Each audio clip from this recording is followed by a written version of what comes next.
has already been mentioned.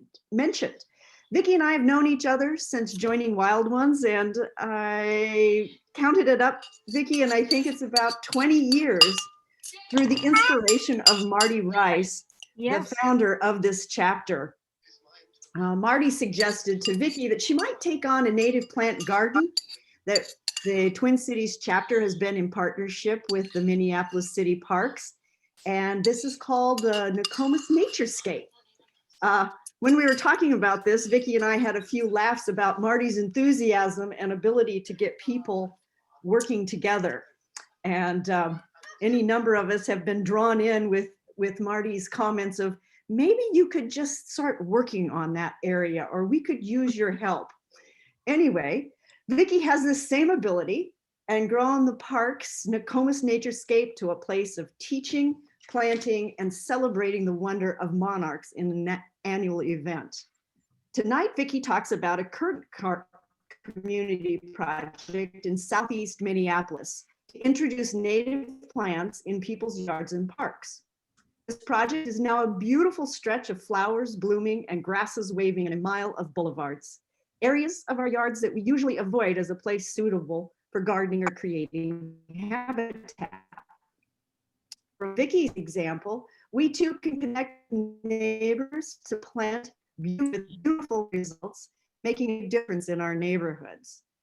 I have been along the road that Vicki is talking about. It is marvelous. You'll be able to visit this, as we had mentioned, in a summer tour to be scheduled sometime in July, and try your hand in a Boulevard Garden at the Nokomis Naturescape during one of our newly created pop-up gardening events. So please stay tuned. And now, please join me in welcoming Vicki Bonk. Thank you. Hello.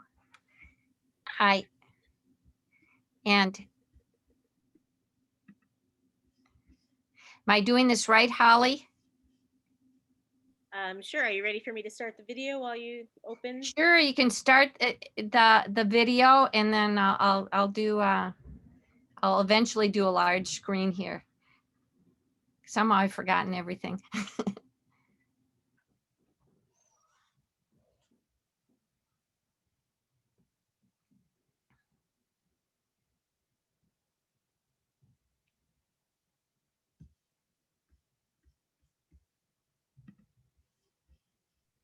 Okay, you can start your presentation. All right.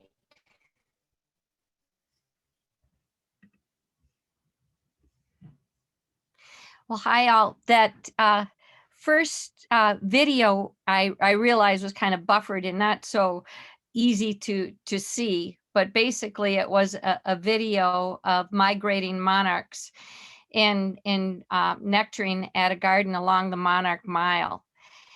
And this was taken last August, and I certainly received an inspirational boost.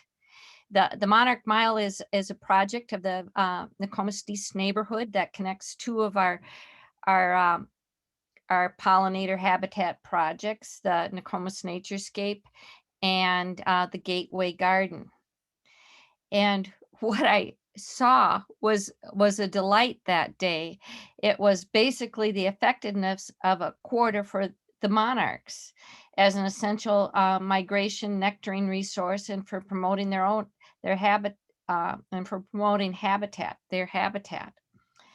People were enthralled and encouraged to grow monarch habitat in their yards. That's what I felt that this example was doing.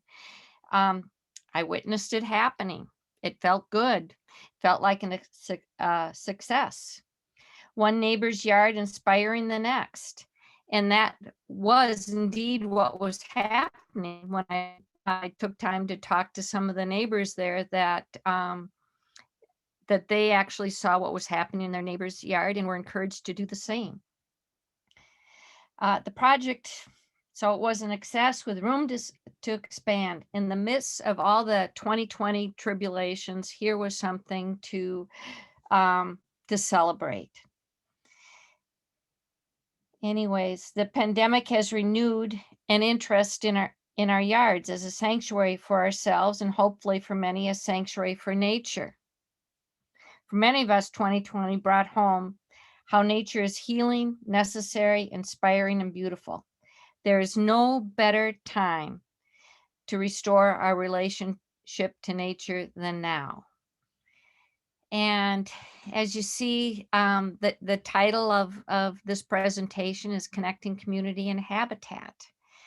And it's about the process that my neighborhood is going through to do just that, and the types of projects that we imagined and did and continue to do.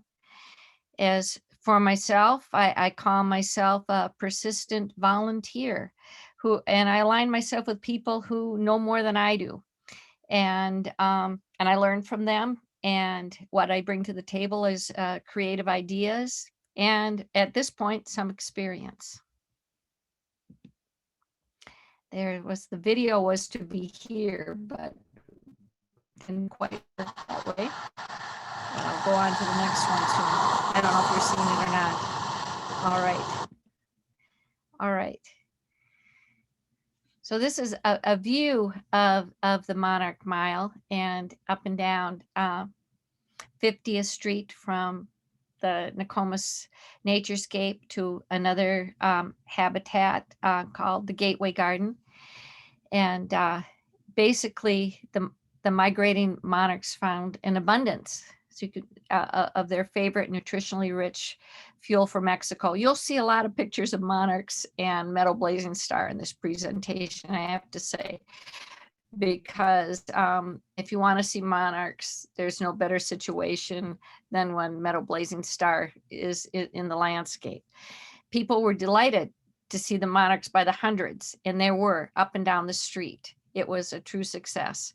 Native plant advocates like myself are heartened to see nature spectacle, sure to inspire more gardens. I mean, that's our goal. And it's an empowering example how every yard can make a difference and add up.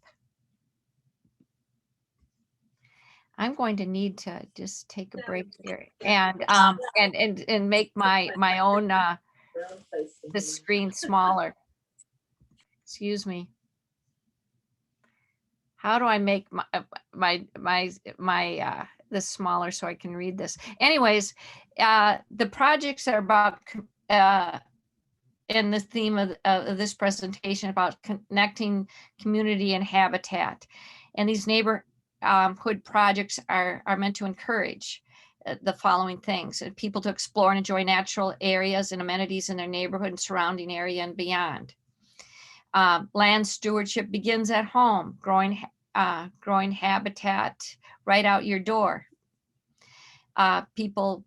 Encourages people to get close to the natural world and find themselves in nature rather than separate.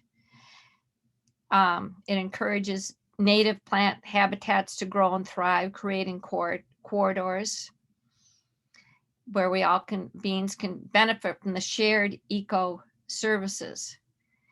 And I hope it encourages more community-inspired habitat and conservation projects, partnerships, and friends. And along with that, an understanding, acknowledgement of the history of the area and of the land and of cultural influences. And importantly, I feel that even planting a little bit in your yard or being involved in a project helps people feel empowered to do more. It makes them feel empowered that they can make a difference, and that they might also be empowered to volunteer.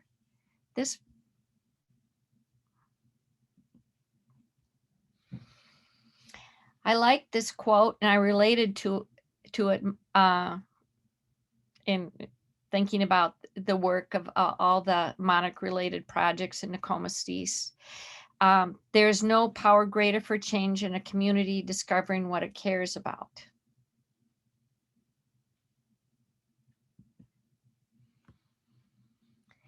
And one way, if we're talking about the environment, and I work from this with from the standpoint of the projects that I find is my niche, working with the environment. There's a lot to do in the world, but I feel like if you help the environment, you can help everybody in some way.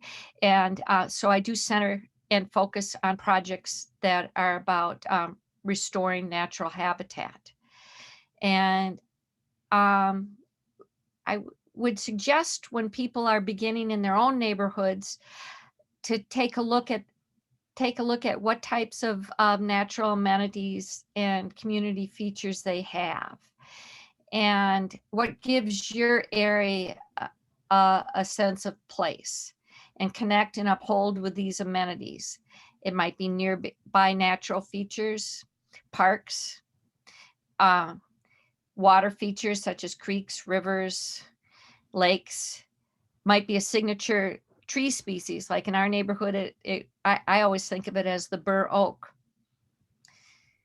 Residential and public pollinator gardens, the flora and fauna history, cultural history, geographic history, parkways, public areas with native plantings. That would include businesses, churches, and golf courses.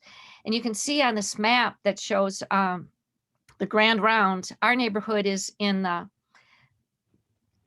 corner, in the right bottom corner. And I feel like we live in an especially area loaded with all types of amenities and history. We are near the airport, but we're also right next to the Mississippi River, which leads to Fort Snelling.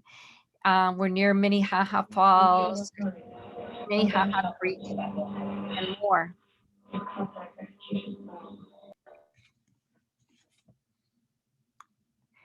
Let's see. And this is a map, the Minneapolis map of the neighborhood associations. And we're again in that bottom right corner. And Nokomis East neighborhood is composed of 4 neighborhoods that you'll see there. And we're close to all these amenities that I think I already mentioned before, actually, including Lake Nokomis and Hiawatha Parks, Minnehaha Creek, and of course we're near the airport, and major highways like 55 and 62. So we get a lot of that noise, and things that divide our areas and corridors. Minnehaha Creek, Minnehaha Falls, the Mississippi River National Park and Recreation Area that includes Coldwater Spring. And then of course we have those close connections that I was talking about. And I think I think we're really loaded in our area historically, since we were one of the first European settlements in this area, and because of our closeness to the Mississippi River and all that means. But I think in most neighborhoods, in most areas, you'll find that you can make a list of these amenities that will help you connect green spaces in certain ways. And also, when you're looking at these projects, there's a recognition of the multidimensional history of the land. And whenever anybody working on habitat restoration always uses the Marshner map as a reference point. And that's that was taken at a time pre-European settlement. And so we're always reminded of how the land was when the indigenous people were here, and how it's changed through a different type of development. And we lost some things during this development.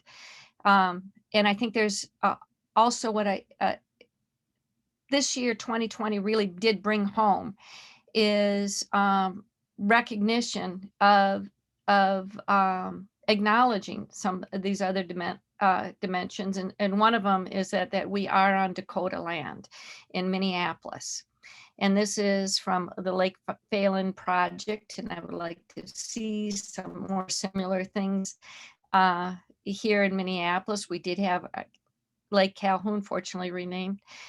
And then also there's an acknowledgement of the zoning in our area, and that has taken place. And I think 2020 really brought home a lot of these inequities and calling them to the forefront when we look at the land and our relationship to it. Okay, I'll get back to the Monarch Mile and why we did it, and that we wanted to make a corridor, a little mini corridor, that a very visible corridor that would connect two of our green spaces. And this is shows a map of the gardens that Nina supports, and two of them are part of the corridor. One of them is the Nokomis Naturescape, and then the other is the Nokomis East Garden. And the Monarch Mile goes up or down 50th Street, whichever way you want to look at it. And only about 17 Boulevard Gardens were planted, but at this time, some of the neighbors also took up the challenge and have planted more gardens, and I hope to see more in the future. And it was planted in 2017, I believe. And again, like it was the Monarch Mile connected the Monarch Way Station of the Nokomis Naturescape. It's on the Minneapolis Park and Recreation land there. And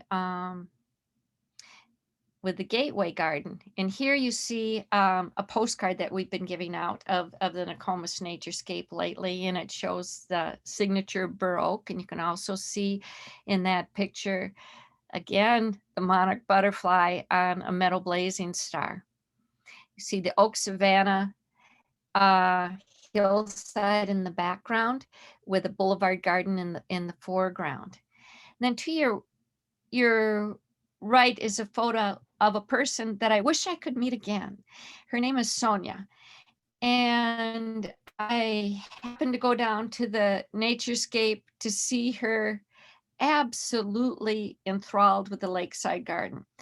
She was having an experience of really becoming intimate with nature. She had just had gotten up close to a hummingbird on cardinal flower, and here she's shown taking a picture of, barely visible here, I think it was a red admiral on purple coneflower. But seeing people experiencing nature and getting something out of it like this really brings home the effectiveness of these demonstration gardens. And then the other garden that at the other end of 50th is an Nokomis East Gateway Garden. And while the Naturescape was installed in 1998, 12 years later, the Gateway Garden was established, and they were given, and that's on the other end, and they're busy Hiawatha on 50th. And the garden design and help with the installation ideas were done pro bono by an architecture firm called Berg-Toos. And it's a very nice, a very effective, I would say, pollinator garden, because it's in full sun. The Naturescape isn't. And so we are often challenged with that. But you can usually go to the Gateway Garden, and you'll see a lot of the prairie species that flourish in full sun there.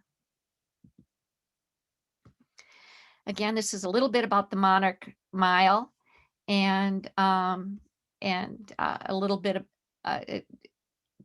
the Nina coordinated the project and gave out matching grant programs.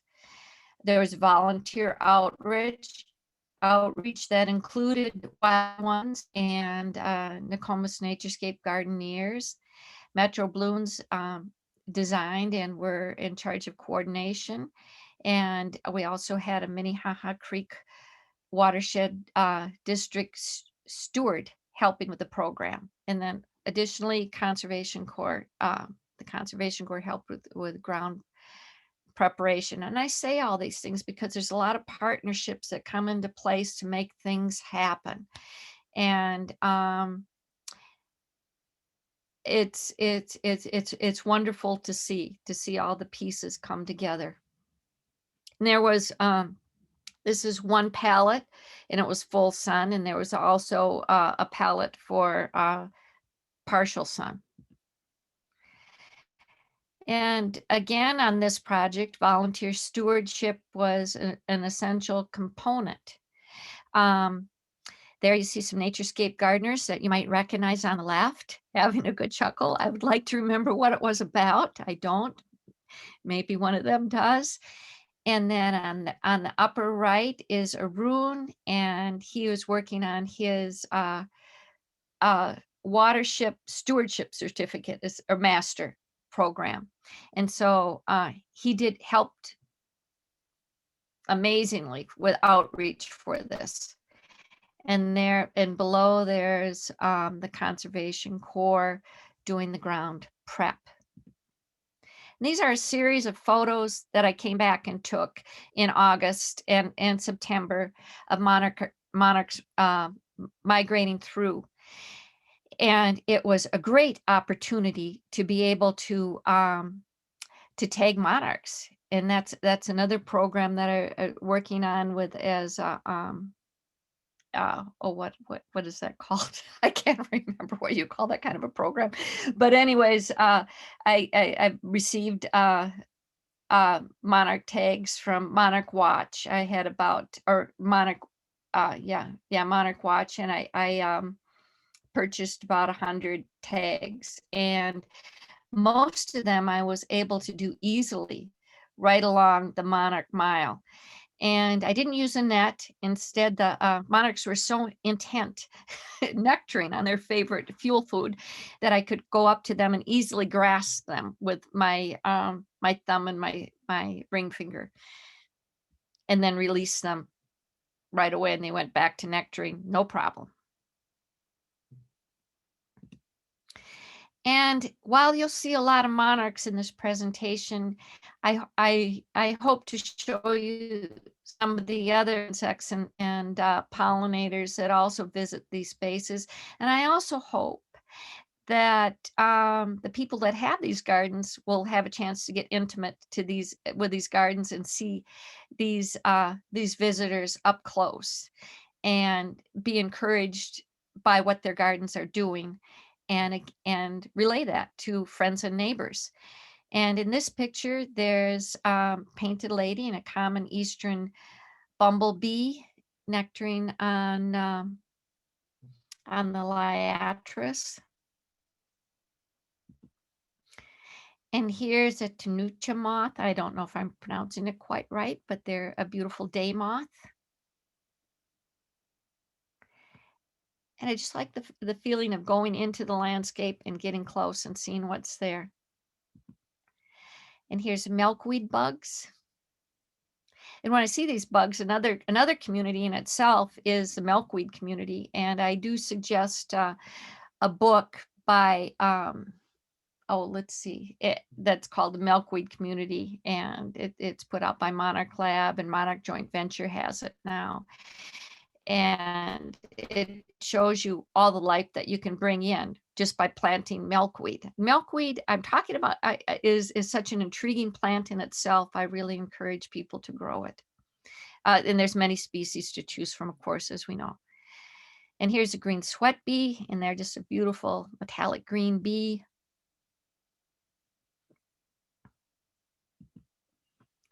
Here's another quote by one of my favorite writers and conservationists, E.O. Wilson, and saying there's no purpose more inspiriting than to begin the age of restoration, weaving the wondrous diversity of life that surrounds us. And I do feel that, because I also felt the loss of that land over the years, as I'm sure many of you have. And the idea that you can do something to restore the land is encouraging, to say the least, and kind of keeps you in the loop to doing more. And I do believe that we're in that we're witnessing actually a movement of reconnection with the land. Here's a photo taken of the Naturescape Boulevard Garden at a time when we had a lot of grasses in that garden. And I will tell you right now, there aren't so many, and I wish there were. We also had moles and different things that kind of changed the landscape. So when you work with native plant gardening, you really work with moving along with that as well. And I think, well, I imagine that a number of you are familiar with Douglas Tallamy. I know you are, and this movement for the Homegrown National Park. And it kind of gives a more expansive way of looking at what we were doing in our own neighborhood. It basically, this in our own little neighborhood, we were doing this. But here we're talking nationwide, and actually there's a movement in Canada that's called the Butterfly Way Project, and that's part of the Homegrown National Park idea. And it's like I say, it's a grassroots call to action to restore biodiversity and ecosystem function by planting native plants and creating new ecological networks. And then you can get on the map is the idea. And I did register. Finally, it's good to do. And if you haven't read his book, I recommend it, as well as Bringing Nature Home. It's inspirational. And these are 10 things that Doug Tallamy recommends to get started. And I'm sure most of us are familiar with them. I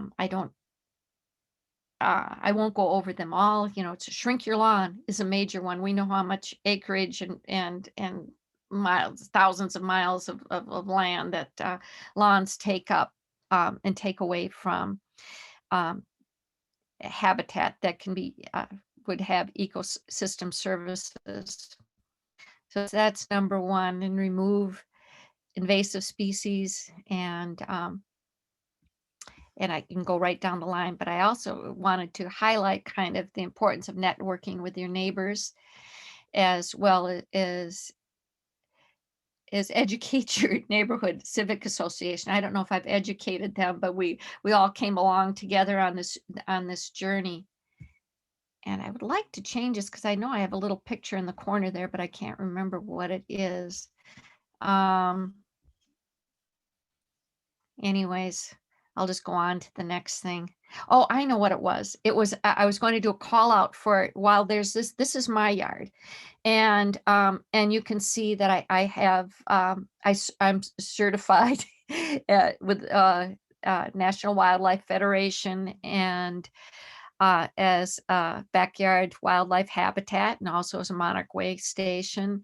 And at one time I had a wild one sign up there. I kind of had to make room for the pollinator habitat, but I expect to have that up again sometime soon. You can oversign maybe, but the little signs that I really have found very valuable are ones that Wild Ones Twin Cities has developed with Marilyn Jones, and these are these little plant signs. And I find that the passersby in my neighborhood enjoy that. They stop and look, and they really read them. And anyways, I wanted to call attention to that. This is our yard this spring. I call it the time of wild geranium. And again, to pick up on the signage as being important, there are all types of signs and certifications or whatever that you can get to put your place on the map. And it does help for people to know what they're looking at. And here again is our yard. It's a October snowstorm when we still had the foliage out on our serviceberry and all the other plants that are fall plants. There's our northern pin oak and a viburnum, and then there's asters and goldenrods also, to name a few. As you know, if you have a native plant habitat, there's more than a few species in your yard. And I wanted to just make a personal note, and that about the Nokomis Naturescape, and that it was a personal catalyst for myself for the ongoing native plant projects in our neighborhood. And I think it was also a catalyst for the neighborhood and the park board and others for further projects. It encouraged more. Once you do a project, it encourages more. And you start making these connections and these networks that are of people and land. That is quite wonderful. So it was my entry point into neighborhood greening in 1995. And it was simply that I made a suggestion when the neighborhood revitalization program came to our neighborhood for a butterfly garden at Lake Nokomis to increase habitat. I saw that there wasn't much. And anyways, I ended up getting hooked into the whole process, and it's been a good process ever since. In a series of projects I followed, including our own yard. And there I am at the Minneapolis Monarch Festival, which is one of the projects that grew out of the Naturescape. And that monarch there is from a photo from my own yard. And actually, I looked up to see that monarch while I was busy photographing fifth instar monarch caterpillar on milkweed. So there's often stories connected with these photos. And the photo on the right is of the Naturescape, and I don't remember exactly what year it was, but some years back, but it's a favorite photo. For one of the main reasons is the conversation I had with that senior couple walking along there. They were enthralled and happy to see the Naturescape. It reminded them of landscapes in their past, and when they did see a lot of monarchs, and they recounted stories of seeing these monarchs and of their cabin, and actually the habitat that they had around their cabin, and the roosts that they would actually see from migrating monarchs, and some other stories. So this is a lovely picture of them strolling along hand in hand. And then in front is a field of Monarda, which does especially well in our neighborhood. And I know it does well in a lot of installations, but be reminded it is a nutritionally high value food for pollinators, bees, butterflies, and all. It's I love the time of Monarda. Okay, so this is the Nokomis Naturescape. Again, it's a 4-acre installation comprised of 3 demonstration gardens that have been maintained through the years by volunteers, and Oak Savannah hillside and the shoreline that's been maintained by the park board. And this is a profile of the lakeside garden in August, I believe, or late July. We work hard. There's a lot of editing involved with a native plant garden, because they just want to grow and expand, and we happen to relegate these plants to confined spaces, which isn't really very fair to them. And I have a hard time plucking them out. And so I wanted to give you an idea of some of Lake Nokomis's recent restorations, and there's been a lot, because to remember that Lake Nokomis was a marsh that was dredged in the Theodore Worth, I think it's 1917 or something like that. But now here we are with a lake, and a lake that was entrophic and having troubles, or eutrophic, and meaning that it was a lot of algae growth and on its way to dying. And how to help this lake maintain, we had to get rid of a lot of the nutrients that were loading the lakes. And so this was part of the agenda, looking at this for the environmental task force that was with the Nokomis East Neighborhood Association neighborhood revitalization program. I know it's a mouthful. And our task force forwarded a number of projects. We started a Blue Water Commission that that ended up with well, as an outcome of 3 wetland detention ponds, a weir, grit chambers, and more. And then Nokomis Naturescape at Lake Nokomis, and Oak Point Arboretum with it, an award-winning Arbor Day Festival.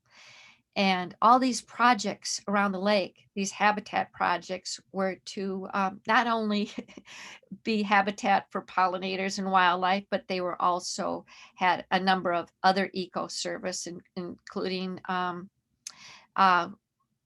water filtration and keeping our lake clean. And they're still continuing. I feel like these projects encouraged other projects to come. When we first forwarded these projects, it didn't go down real well with a lot of people. They, they thought the Naturescape was a really dumb idea and a bunch of weeds. But over the years, and we really saw the acceptance grow along with understanding. They kind of go hand in hand, understanding and acceptance. And I think it helped really encourage the Nokomis Hiawatha Master Plan, because the Citizens Advisory Committee there, when they brought of what they could do to the public and in themselves overwhelmingly recommended going with a natural look rather than the parkland look that you see there in your lower right. That I think was a 1940s, 1930s postcard. I'm not really sure, but it's the kind of landscape that Wild Ones advocates kind of dread. And the postcard of today would look more like our Nokomis Naturescape postcard, I believe. Okay, the Nokomis Naturescape, I believe we built a community model, and this is a lot of people working together to make this all happen and join in with their enthusiasm. And I think the community model is, first, you need to demonstrate what you're talking about, and that's having an actual installation of a native plant garden. And for us, it's the Naturescape, the Gateway Garden, and the Monarch Mile. And then you have to have an educational outreach program. And we've worked with the Grow Monarch Habitat. That went on for 12 years. And this year, we're actually starting a new one, which is the Milkweed Winter Sowing. And then we've had native plant sales through the years. We've had Milkweed for Monarchs, other programs too. And then the third component is a very important one, and that's celebrate. It's bringing people together to recognize what has happened and to enjoy it and to spread the word. And that's the Minneapolis Monarch Festival, which celebrates the Minnesota to Mexico monarch migration with we have education and it's been Monarch Lab and Monarch Joint Venture and a number of conservation organizations. And there's music. We have great music as a background throughout the whole day. And then there's arts and theater. and of course, there's the Naturescape itself, and with tours. It's an opportunity to get together, and I think I found that it is one of the most joyous celebrations. I wanted to say that Nokomis East has also done a number of other pollinator rain garden projects that aren't connected with the Naturescape, but with Metro Blooms. And like Tallamy says, our message has been, yard by yard, we can make a difference. And I've often thought about having our yards that have been inspired to become habitats on a map too. There's some bookmarks that we would hand it out, and there's our Monarch Lab or our Grow Monarch Habitat workshop advertisement saying, again, yard by yard, we can make a world of difference. And it's the idea that Grow Monarch Habitat was the idea of giving people a little bit of an understanding of what monarchs need, and a way to begin helping them, because we were aware that that monarchs needed our help with their decline. This is the Nokomis Naturescape mission statement, and this is kind of a shout. It's my most Douglas Tallamy like photo that I have. And I was so glad to take it. I happened to be gardening at the Naturescape, and I was at the ground, on the ground, editing, and some people call it weeding, I call it editing. And I looked to see on the path ahead of me this little song sparrow, and earlier I'd seen another. I knew there were two of them there, around a couple around there, and he had a mouthful of all the types of insects and caterpillars that are crucial to feed their young brood. So it's being in the right place at the right time. And here again was it, and it's about getting intimate with nature when you're gardening. I call native plant gardening slow gardening, because it's very thoughtful. It's not, you're not whacking things down and raking it up and digging it up. You're kind of, and maybe I'm too thoughtful. Many would say that. And but it gives you a chance to get intimate with what you see there, and to go into this landscape. And so here's part of the couples on the ground gathering the food, and then another one was up in a nearby fir tree. And definitely the Nokomis Naturescape is a happening place, and there's a diversity of life that you can find there. It's lively.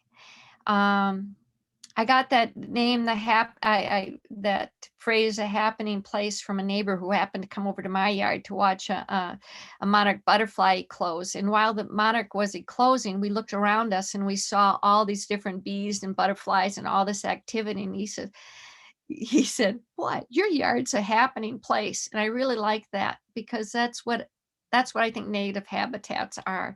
They're lively places, and a lot happens. It's a big difference from other types of landscapes. And these are photos these photos are from the Naturescape, except for the one in the upper left corner that's ajar, and that's from my yard, and that's a rusty patch bumblebee. And I'm hoping that rusty patch are around the Naturescape also. There's plenty in the city, and what they found more and more, and what I wanted to say is that urban areas are becoming crucial to the whole pollinator habitat movement, and creating a habitat period, and their survival of the rusty patch bumblebee, because they're actually thriving in some urban areas, because we don't use as many pesticides, and for a number of reasons. And so we are finding that our urban landscapes are critical for pollinators and for insects. And more research is coming up about that. In fact, you can go to Monarch Joint Venture, and they have a great download that you can have about monarch conservation now, that will talk about this more fully. We've had a few sightings of a couple of years where we saw a number of rusty patch in our yard, which isn't far from the Naturescape, and I know that there's been many sightings in our area. Okay, from the beginning, volunteers have been the driving force behind the Naturescape. And there we see the Wild Ones Twin Cities founder in the left photo with a couple of other Wild Ones members. And then on the right, and this is a photo from, I don't know from when, but again, there's a number of Wild Ones members with a volunteer group that would meet with us monthly over the growing season, Wells Fargo. And we had a really nice ongoing relationship until through 2019. But now the Naturescape gardeners have focused on mainly just the Boulevard Garden, and the two demonstration gardens are under the Minneapolis Park Board's responsibility, even though we go over there and dabble. But it's got to be, there were things that needed to be done that only the park board could probably do. And so we decided to focus on one garden. But anyways, there's been a long history of volunteers at the Naturescape, and it's been critical. And here we are in 2020. I think you can guess. There's one of our long-term gardeneers, and with a mask and a totally appropriate 2020 attire. And there's a picture that she actually took with her cell phone that's beautiful of the anise hyssop. And you can see around her, she's in the Boulevard Garden there, and you can see overlooking the lake on a nice day. I guess it's going to be warmer tomorrow. That'd be nice. And then in 2020, the Naturescape gardeners gave out free milkweed plants to park visitors. And these are some of the people. And we also gave out information, and it was really very well received. We did this a number of times, and we plan to do it again. Of course, we did it with social distancing and masks and all that, but it worked out real well. And at that time, the parkway was closed at this time when these pictures were taken. We're first dealing with COVID. I think it'll be open again next spring. And we'll figure out another way to do it. But here's some of the very happy people. We get so many great, we visit with so many wonderful park visitors every time we're gardening there. It is really encouraging. And here's one of our garden crews and some of our essential gardeners there, and in the Boulevard Garden. And in 2021, we're going to start a new program. It's a native plant gardener mentor program, as you can see. And stay tuned, and we'll tell you more about it. It's a chance for beginning gardeners, habitat gardeners, to work along someone more experienced, because gardening with native plants is different from other types of gardenings and other type of gardening. And it takes a little time to learn.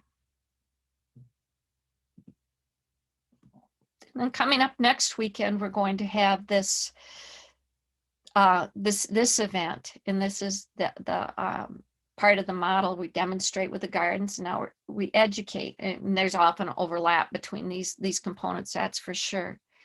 And these pictures were taken this winter. I had to get down in the ground, and my pants got soaked through with the snow to take these pictures, but it was worth it.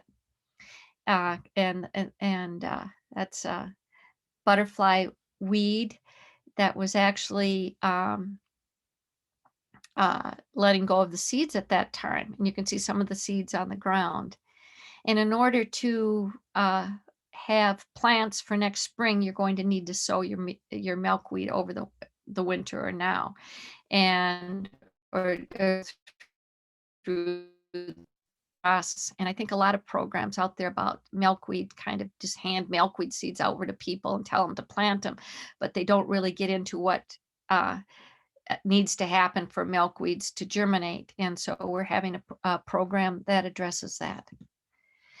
And then we're looking forward to the spring. That was winter, and then spring isn't too far off, and that's one of my favorite times. And this is one of my favorite photos up at the top, taken by another Wild Ones member of his children running through the pathway in the lakeside garden. And the lakeside garden is especially good garden for spring flowers. And there's a lot of different ones like Jacob's Ladder, Meadow Rue. You see the bluebells there, and for a while it seems like it's a sea of blue with the bluebells and the Jacob's Ladder and violets. And then this turns to kind of a sea of this magenta of the wild geranium. And it's a whole dynamic changes that take place in the garden, where you see one flash of color after another. And sometimes people think you have a monoculture, or you don't have that much diversity there because they're seeing it at one time. And the important thing to know that it's a dynamic situation. And in the spring, look forward to seeing the signature tree, the bur oak bud, and the birds come through. Here's Baltimore Oriole in our Boulevard Garden bur oak.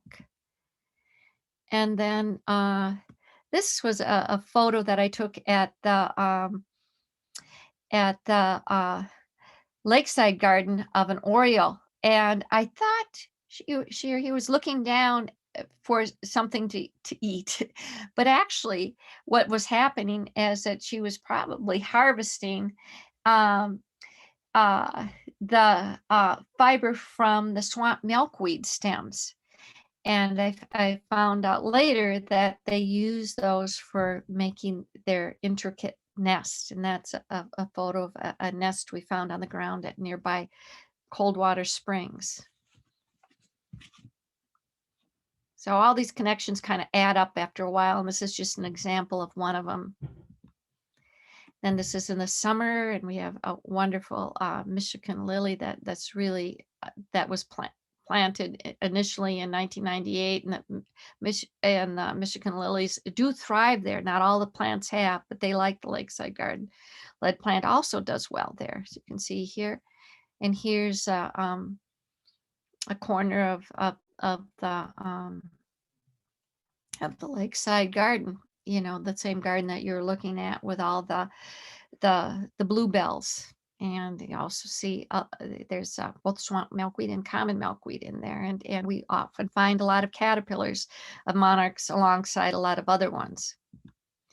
Here's the Boulevard Garden, and I guess I chose this picture because I learned something about the Boulevard Garden, because the way the ironweed thrive there and what it needs, trying to figure out what works in the gardens and what thrives, and you have to pay attention to that. And so there's a picture of the ironweed among others.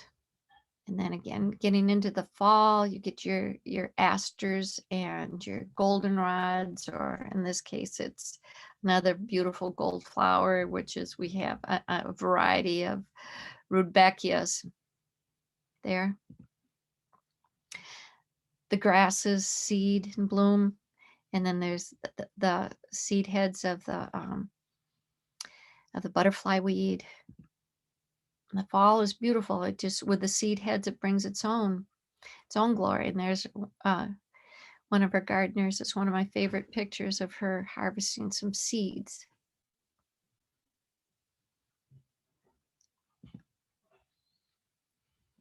And this is just to dispute that nothing grows under maple trees. Okay, and then getting more into the education, we developed these Grow Monarch Habitat workshops, and this is kind of our outline. We talked about the what is habitat, and basically to give people a background and encourage them to go to different native plant areas to see what they look like and get the feel for them, so to feel out what would work in their own yard. And then we explained the fascinating monarch biology and metamorphosis that enthralls people forever. And talked about gardening for monarchs. And we also had Monarch Garden to Go kits, and we gave and a plant sale, and had resources for native plants and pollinator conservation. And this went on for about 12 years, and I still do some workshops and would do that again sometime. And why did we choose a monarch? Well, it all gets down to well, we chose the monarch because it's beloved and recognized, and really associated with good things and of summer. It's intriguing. The metamorphosis is intriguing. The migration is intriguing. It's fascinating. I mean, it's really dense, all that's involved with the monarch, culturally and historically. It's connected to important environmental issues like climate change, pesticide use, loss of habitat. And the monarch also can flourish in a city. It's a creature whose habitat needs are adaptable. Its population needs us. They're in steep decline. We know about that. And importantly, we can make a difference together. Our actions can add up by growing monarch habitat. And this is empowering for us, I think, to deal with any of the environmental issues facing us today. And then here's a few pictures from a celebration of the Monarch Festival. I can't tell you what a wonderful event it is. And you can see people there who just purchased some plants there, and a little boy showing his tag monarch to another person who is enthralled. Well, a couple little boys doing that same thing. It's a lot about the kids and passing this information on to the kids. And they'll remember this. And they'll get the message, and it'll come back to them through the years. I'm sure of it. And like I said, there's a lot of art activities. It's a very popular event. I think we've gotten up to 10,000 people attending and coming to the Naturescape for it. And then one of the artists, Sarah Nassoff, she does a print every year, and they're beautiful. And this is one of them.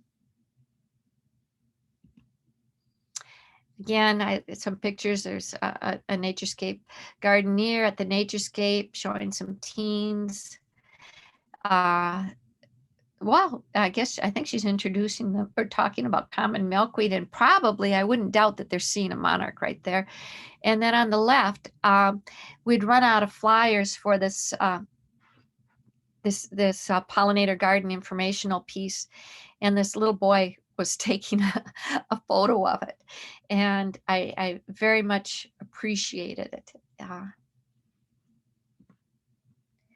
And this year we couldn't celebrate as usual, but we did have a plant sale and worked with Minnesota Native Landscapes, and it was a big success. We sold about 150 kits, and people came to Nokomis Park to pick them up. They had to pre-order.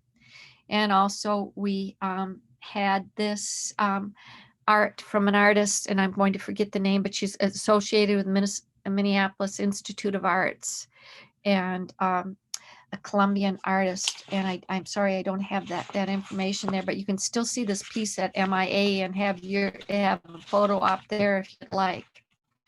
There's one of our gardeners and two little girls who are very well color coordinated. And I wanted to say that I came up with some kits for Monarch, for the Minnesota Native Landscapes to sell. And one of them was a pack called Purple Rain, after Prince. And I came up with after visits to near Coldwater Spring, which is part of the Mississippi River National Park recreation area.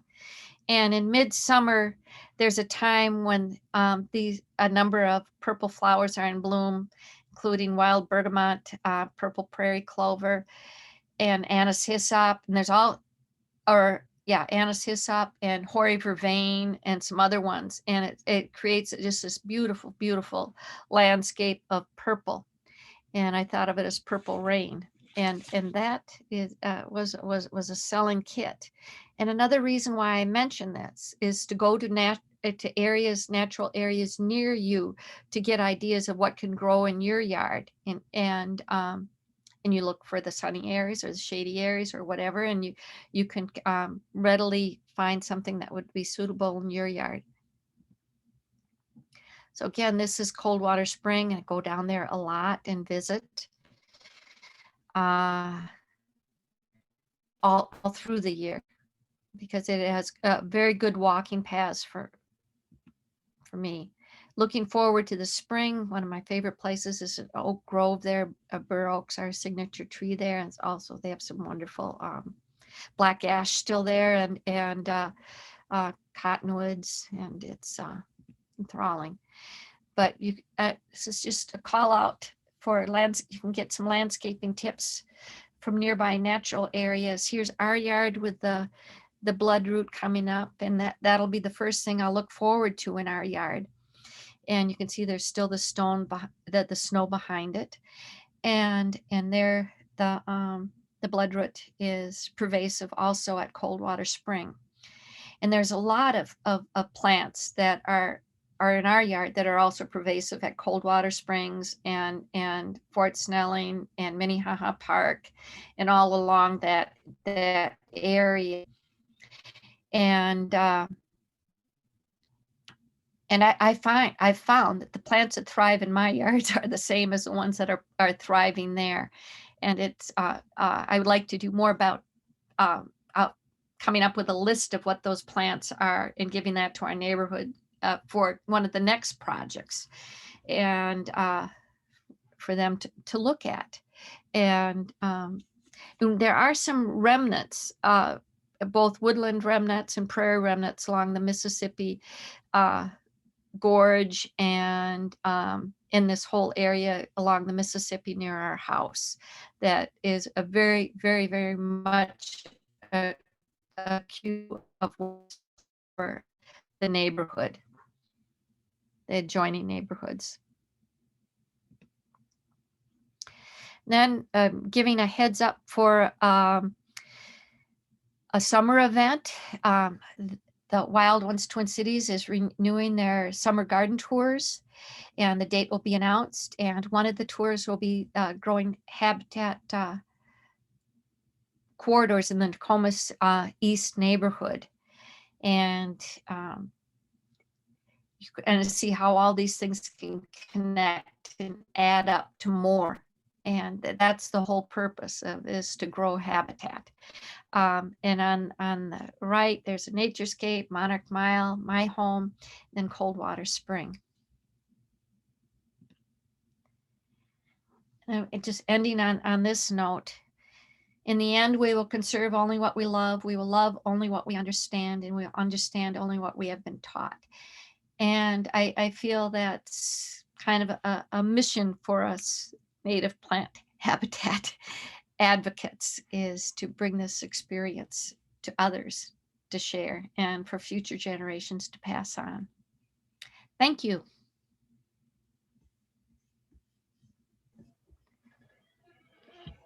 Vicki, thank you so very much. If everybody wants to do their little emojis for clapping, do that. I think we've all enjoyed one of the things that I just kept feeling reverberate with your talk was words that remind me of spring and growth and that excitement, but also those kind of steadfast words that I think we use when we are really trying to move forward, maybe have some growing pains, but kind of that excitement. I loved hearing empowered. I love our arts. I think our gardening is part of that art scene, that visual art scene. You talked about the arts with the hands-on arts, music arts, theater arts, and I love all of these things in that community with our gardens. So now, before I get too waxy poetic about all the things that have got me excited for spring. In fact, when you started showing fall pictures, I thought, no, don't speed along the seasons anymore. I thought it was funny that I It's Well, like, I well, had a lot of winter ones. They're great winter ones down at Coldwater Springs too, but I just stopped. Yep. so many But great seasons. So, a couple of real early questions were, people really interested in how you got communities involved. If you didn't have a community association or a neighborhood association, how did you get the interest? Let's see. Why don't I start with that? okay, I was fortunate, and our neighborhood was fortunate, and the timing was right, and there was no doubt about it, because I just moved to the Nokomis East neighborhood, and and uh a year after I moved here, this opportunity came up with a neighborhood revitalization funding coming to our neighborhood, and a neighborhood association, which I didn't even know of before that. But I wish there were more neighborhood associations, but I would just, and Minneapolis has a number of them. And I think a number of cities do have a community organizing, When but your neighborhood doesn't, uh, like if I live in a neighborhood that isn't like that, do you have a that doesn't. That's a good question. You know what? I would like to compile what those kind of situations are like. I'm not familiar with them, and it could be through. You could be looking at other organizations. It might be your Audubon organization, but find out an organization that's doing something and has a project, and go from there. I know someone that's a gardener who works with her church with a project. It could be a nearby park, but or the park system too, because the Minneapolis Parks is very important for all these projects too. I would just, and it does get harder, I would say, out in the suburbs, because the city is really a condensed situation. There's no doubt about it. But I put that out there to others to find out what type of organizations they can work with to start networking and growing these types of projects from. Are there any? Pardon my interrupting. But, somebody was talking specifically about Richfield, and they're kind of no money. How do we garner? How do we build? How do we build from maybe nothing? And get the triggering effect. Like I do it, and then suddenly 3 people do it, and then 6 people do it. I know. Looks like Wild Ones could be a good one to get that grassroots moving, Yes, perhaps. right. Right. Yes, it would be. And I know it is harder in different situations. And we really do. I totally recognize we had a window of time where there was funding. And also during that window of time, the Minneapolis Park Board had a larger environmental crew too that worked with us that were amazing. And so it was, we entered at the optimal time, I would say. But how to find those things in other we had an optimal situation, but I think there are other things to grow on. But just find something, and you'll be surprised how there does become a network of people and partners, and that does grow.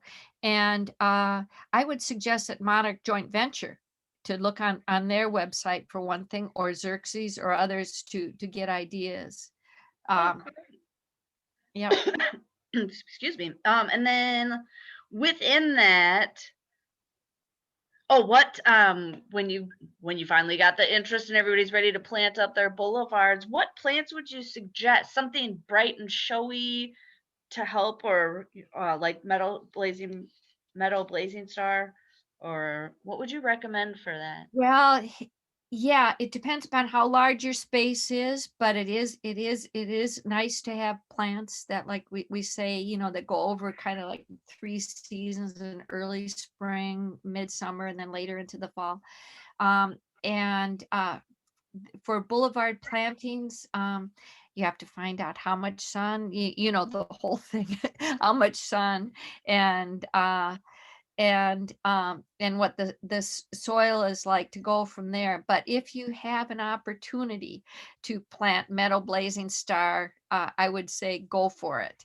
But it does need full sun, and you could have a great think of what kind of garden you would like, for one thing. Maybe and you don't have to do it all at once either. You can add on. You can think, well, I want a garden for the migrating monarchs, and what am I going to have in it? Meadow blazing stars, some asters, some goldenrods, and some grasses, just to hold it and give it a look. Um, but but to come up with a starting theme, and that you don't have to do it all at once. But then also to think a little bit ahead of how you want to extend that plan from spring to midsummer to later. Yeah. I don't know if that answers the question or not. I always have a hard time because I want to plant everything. But I agree. Let's see. Do you already collect some of the seeds from the Nokomis gardens for sharing? Is there we involvement? aren't allowed to do that because of the park board, basically, and we do sometimes we collect some and scatter it on the hills, but it's part of their rules, or they call it something else, that nothing really is collected. And I think that's true of any, most parks, Mhm. wherever you are. Um, And, I would like to see that there was some room for special events for people to do that under some guidance. Yeah, that would be neat. And I would recommend that, because there's a lot of seed that's a lot of places that could be used publicly, that's for sure. Yeah, But it's not the way it is with natural spaces, because I also understand why you wouldn't want that to happen, because people there would be some that would capitalize on it. And absolutely. In fact, so there's a question of it's that kind of leads with the taking naughty people taking things away. One of our slippery viewers slope.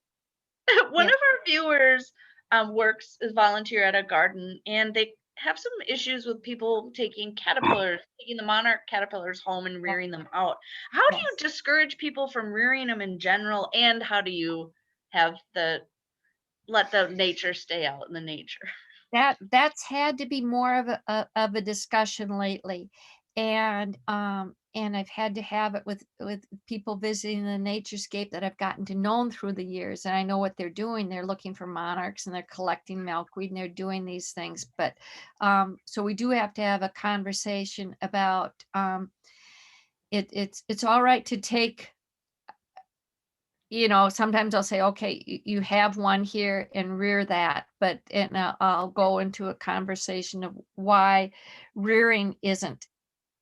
It's good to learn about the monarch and get close to it and for an educational experience, but it's not going to save the monarch. What is going to save the monarch is growing habitat, and this is habitat that we want to recognize that, and we want to respect, and we want to leave nature there to the caterpillars are better off, actually, if and stronger if uh, uh, they grow up in the wild rather than at home. So we do have that conversation, and it's hard to say this to little kids. and, but Hard to say to the neighbor it has lady. to be said. It has to be said. And it's yeah, because we've become a destination for finding monarch caterpillars and eggs, and milkweed to feed them. And so we do say, well, you can grow this in your own yard and go right out your front door and find them. And this is what will help the monarchs the most, is what we say again and again, and underscore that. Excellent. I've got two more questions. One is for those boulevard gardens, do volunteers help maintain those, or is it now up to the homeowners? It's now up to the homeowners.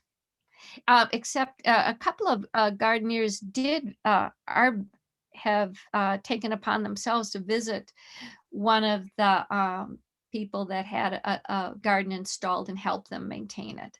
That happens. They developed a relationship. Those kinds of relationships happen. So that's Very too. I, parties. One of the first times I remember really enjoying your company, we were planning for the pollinator party. And I was like, anything with party or festival in it, like I'm ready to plan for these things too. And in fact, somebody's interested in the event next weekend. And do you have to be are non-Ninas welcome at that event as well? Oh, open to everybody, everybody. All right. Yeah, Anybody and have? maybe, Yeah, go ahead. Sorry. oh, I don't know if yeah, everybody's welcome, 1 to 3. And we have the seeds and the info on how to do it, and you get to visit the Naturescape outside. But you'll have to have your own containers and soil. But Okay. it's kind of like, we get you started, but you Oh, want I to think. put them in by the end of the month. And it works Okay. amazingly well, you know, so. Oh, I hope you have a great turnout, because I'm sure people are excited to start getting into some gardening. So I'm doing the call up for last questions, and then here we go. Is there anything those of us who live in apartments can do to help with native gardenings without yards? Okay, I don't know if, well, there's a few things that you can investigate.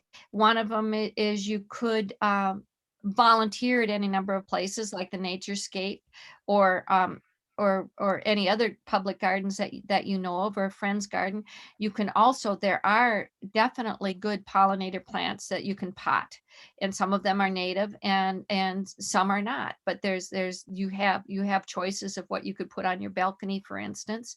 You could also ask the person, you know, what the landlords, if there's a possibility of growing something there, and seeing where the other tenants would like to. So those are possibilities. Nice. Let's see. Don't think I see any additional questions unless they've gotten buried. Vicki, I've really enjoyed your talk today. Your pictures are very pretty. Thank you, Jessica. I appreciate that. Excellent. And before anybody signs off, I'm going to turn it over to Julia. She's got a few things to say. And thank you so much, Vicki. Thank you. Appreciate it. There we go. I'm unmuted. Hey. Okay, my video's off, but that's fine. I can talk without my video being on. Well, thank you everybody for coming tonight. And okay, we've got some feedback. All right, can everybody hear me? I guess I can't tell, Yes. can I? Okay. I'm off mute, yes. Jessica, if you can hear me, Jessica, then everybody can. All right.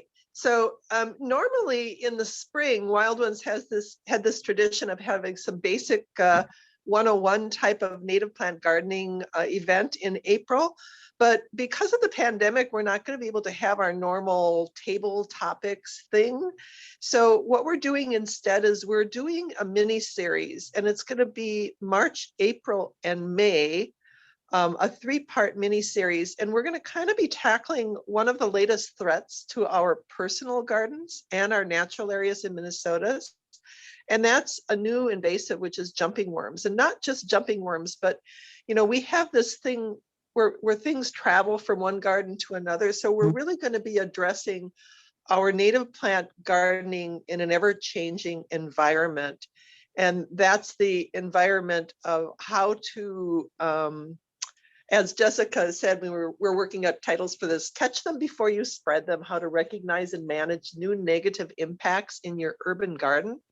And so our March, these are going to be shorter presentations, so they won't be like a lengthy hour-long topic. It'll be like maybe 30 minutes or less mini presentation, followed by a lot of time for question and answer. And each presentation will build on the other. So we'll summarize in April what you heard in March, and we'll summarize in May. But there's 3 presentations. One of them is going to be Ryan Hufmeyer from the University of Minnesota Duluth campus, and he's going to be really talking about jumping worms, their life cycles, how they enter our gardens, how to learn to identify them. They'll sneak up on you. You might not notice the first year that you have them. It won't be until the infestation grows. So It's real important to have that information, but just like, buckthorn seeds, birds will bring them.